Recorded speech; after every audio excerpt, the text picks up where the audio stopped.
Assalamualaikum warahmatullahi wabarakatuh.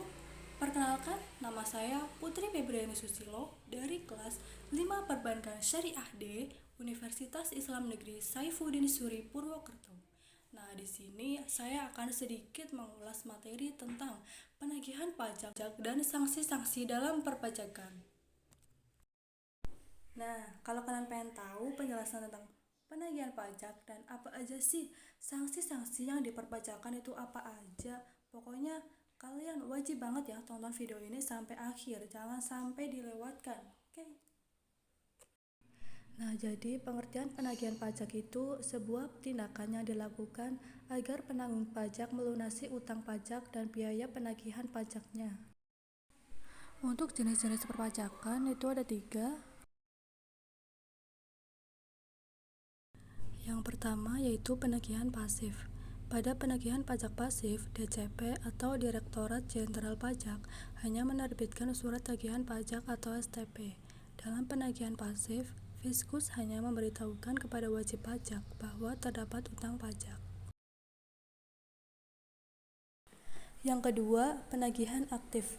Penagihan aktif merupakan kelanjutan dari penagihan pasif, yang dimana dalam penagihan aktif ini Fiskus bersama jurusita pajak berperan aktif dalam tindakan sita dan lelang.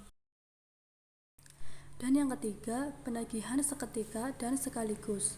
Penagihan ini merupakan penagihan pajak yang dilakukan oleh Fiskus atau jurusita pajak kepada wajib pajak tanpa menunggu tanggal jatuh tempo pembayaran pajak, yaitu dengan menagih pajak dengan meliputi seluruh utang pajak, masa pajak, dan tahun pajak. Tujuan penagihan pajak yaitu untuk mencegah terjadinya utang pajak yang tidak bisa ditagih.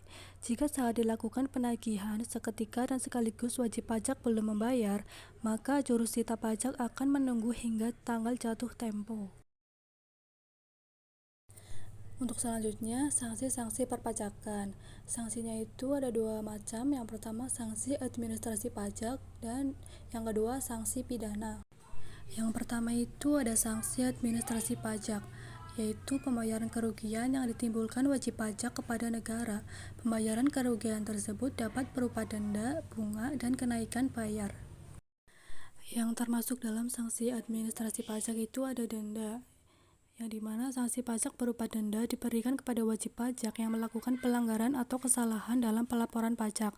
Pelanggaran tersebut misalnya terlambat melaporkan SPT, masa PPh, hingga SPT PPN. Selanjutnya itu ada bunga. Sanksi pajak berupa bunga diberikan kepada wajib pajak yang melakukan pelanggaran atau kesalahan dalam pembayaran pajak. Besaran bunga yang dikenakan ditentukan per bulan sesuai dengan pelanggaran yang dilakukan. Pelanggaran tersebut misalnya terlambat membayar pajak atau kurang membayar pajak. Yang terakhir ada kenaikan.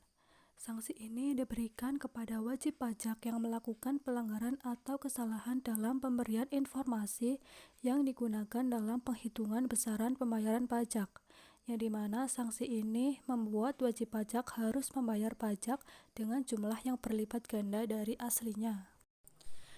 Nah, setelah tadi membahas sanksi administrasi pajak, sekarang yang kedua ada sanksi pidana. Kenapa ada hukum pidana? Hukum pidana diterapkan karena terindikasi adanya tindak pelanggaran atau tindak kejahatan dalam pembayaran pajak yang mana dapat menimbulkan kerugian bagi negara. Dalam sanksi pidana, yang pertama itu ada denda pidana, yang dimana sanksi pajak berupa denda pidana ini diberikan kepada wajib pajak, petugas pajak, bahkan pihak ketiga yang melakukan tindak pelanggaran. Besaran denda pidana sesuai dengan tindak pelanggaran yang dilakukan oleh berbagai pihak di atas sehingga menimbulkan kerugian bagi negara. Lalu ada pidana kurungan, yang dimana sanksi pajak berupa pidana ini diberikan kepada wajib pajak, petugas pajak, bahkan pihak ketiga yang melakukan tindak pelanggaran. Pidana kurungan sebagai pengganti jika pelanggar tidak sanggup memenuhi denda pidana yang dikenakan. Dan yang terakhir ada pidana penjara. Sanksi pajak berupa pidana penjara diberikan kepada pihak yang melakukan tindak kejahatan. Pidana penjara diancamkan kepada wajib pihak pajak ataupun petugas pajak yang melakukan tindak kejahatan yang merugikan negara